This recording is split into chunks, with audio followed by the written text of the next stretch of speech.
ঘুরতে কার না ভালো লাগে, কিন্তু সময় বের করে অফিসের ছুটি ম্যানেজ করে ঘুরে আসা এক ভীষণ চাপের ব্যাপার।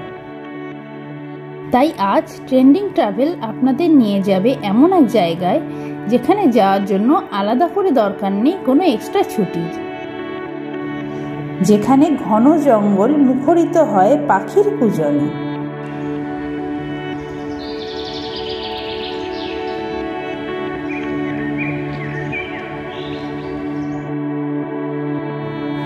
শুকনো পাতার খসখস এক গা ছমছম আবেশ তৈরি করে।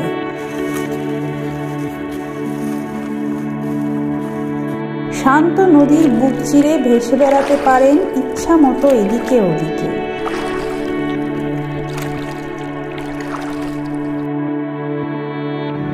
সাক্ষী হতে পারেন শতাব্দী প্রাচীন নীলকুঠির ইতিহাসের।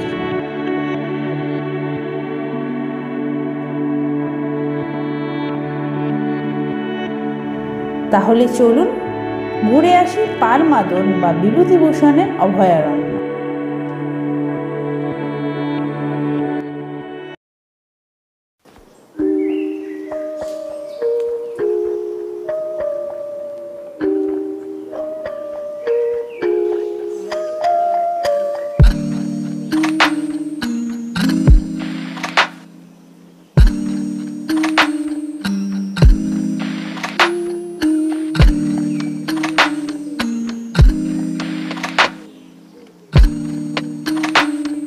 পারমাদন উত্তর ২৪ পরগনার বনগাঁ মহকুমার একটি অভয়ারণ্য। ১৯৯৫ সালে বিখ্যাত বাঙালি সাহিত্যিক বিভূতিভূষণ বন্দ্যোপাধ্যায়ের সম্মানে এই অভয়ারণ্যটির নামকরণ করা হয় বিভূতিভূষণ অভয়ারণ্য। এই অভয়ারণ্য দুইভাবে আসা যায়। এক, প্রথমে বনগাঁ স্টেশন এসে সেখান থেকে বাসে করে নাটাবেড়িয়া বাজার, সেখান থেকে টোটো করে অভয়ারণ্য। আর দুই, প্রথমে চাকদা স্টেশন, সেখান থেকে বাসে করে মঙ্গলগঞ্জ দিয়ে ইছামতি নদী পেরিয়ে অভয়ারণ্য।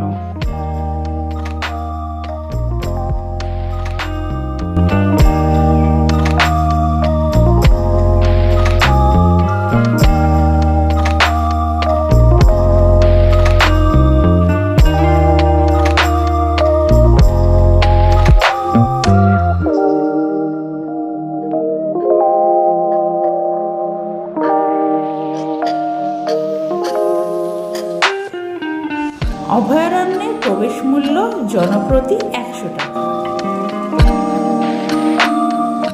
গাড়িতে এলে পার্কিং চার্জ ৬০ টাকা। এখানে পিকনিকের ব্যবস্থাও আছে। মূল্য জনপ্রতি ১৩০ টাকা।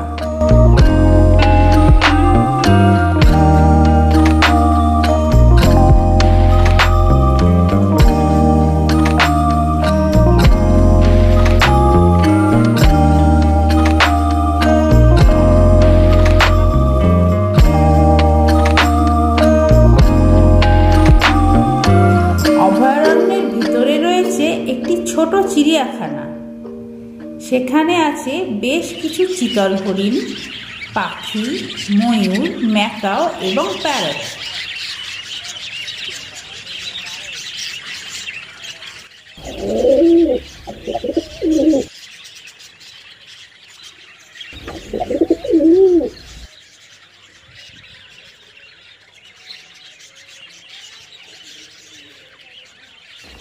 তবে অনেক খোঁজাখুঁজি করেও আপনি হরিণের দেখা নাও পেতে পারেন। আমরা প্রায় ১ ঘন্টা হাঁটাহাঁটির পর সন্ধেবেলা হরিণের দেখা পেলাম।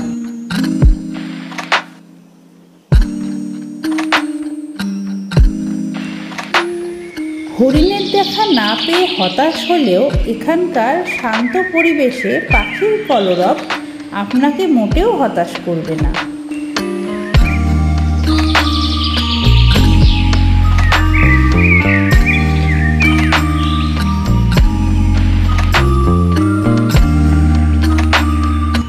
চিড়িয়াখানার ঠিক পাশেই রয়েছে একটি চিলড্রেন্স পার্ক। আপনার সাথে কোনো ছোট বাচ্চা থাকলে তারাও এখানে খুব মজা করবে।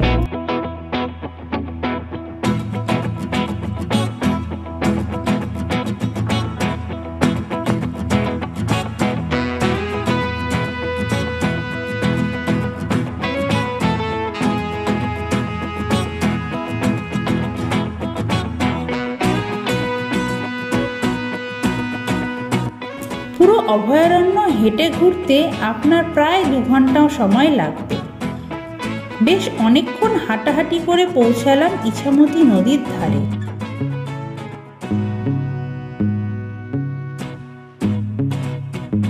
হইয়া আমি দেশান্তরী,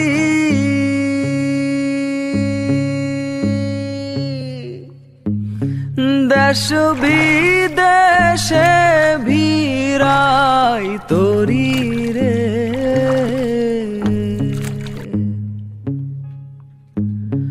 নঙ্গ ফেলি ঘাটে ঘাটে, নঙর ফেলি ঘাটে ঘাটে, বন্দরে বন্দরে। এই নদীর নীল রঙের জল আর দুই পাশের ঘন সবুজ বন আপনাকে মুগ্ধ করবেই। বাড়ির ঘরে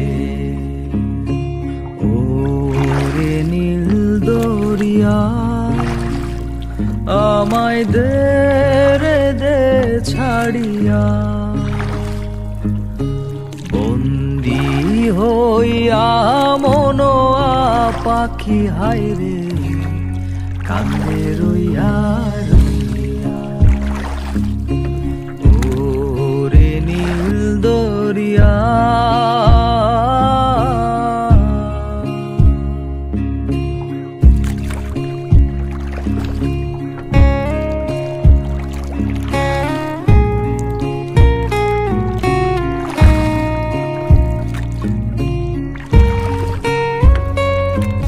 ইচ্ছামতো এঁকে বেঁকে চলার জন্য এই নদীর নাম ইছামতি। ডিঙি নৌকা করে আপনিও ভেসে বেড়াতে পারেন এর বুকে, আর ছলাৎ ছলাৎ শব্দে আপনার কান জুড়িয়ে নিতে পারেন। তবে যাওয়ার আগে অবশ্যই দরদাম করে নেবেন। আমাদের কাছে 300 টাকা চাওয়া হয়েছিল, আমরা 200-তে গিয়েছিলাম। পরে জানতে পারি অনেকে 150 এবং 100 টাকাতেও গিয়েছিল। নদীর অপর পাশেই রয়েছে মঙ্গলগঞ্জ গ্রাম।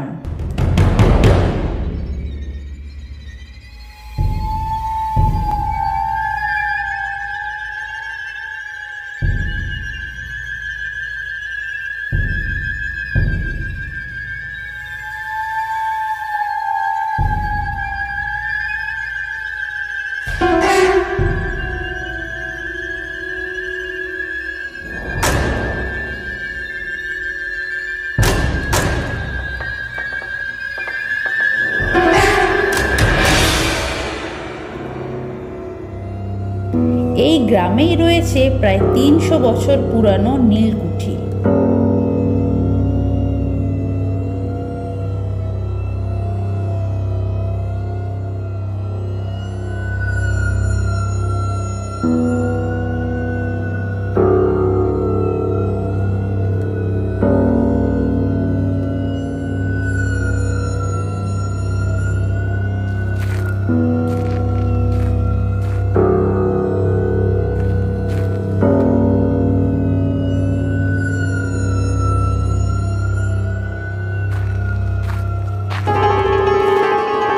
নীলকর সাহেবের অত্যাচারে দুমড়ে ওঠা আর্তনাদ আজও ভেসে ওঠে এই নীলকুঠির প্রতিটি ইটের দেয়ালে।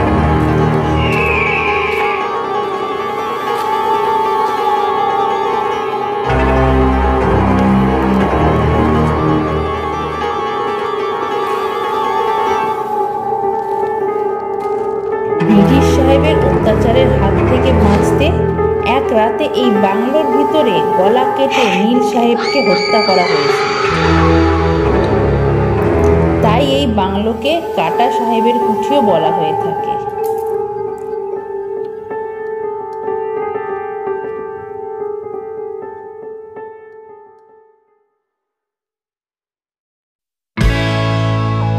কুঠির একদিক ব্যবহৃত হয় মঙ্গলগঞ্জ শাখা ডাকঘর হিসেবে। ডাক বিভাগের কর্মী হওয়ায় এই লোগোর প্রতি আমাদের এক আলাদা দুর্বলতা আছে। তাই যেখানেই এই লোগো দেখি টুক করে একটি সেলফি তুলে নেই। এখানেও তার অন্যথা হলো না। নদীর পাশেই বহু মানুষ পিকনিক করছিলেন, কিন্তু থার্মোকলের ব্যবহার এবং তা যত্রতত্র ফেলে রাখা খুবই দৃষ্টিকটু লেগেছে।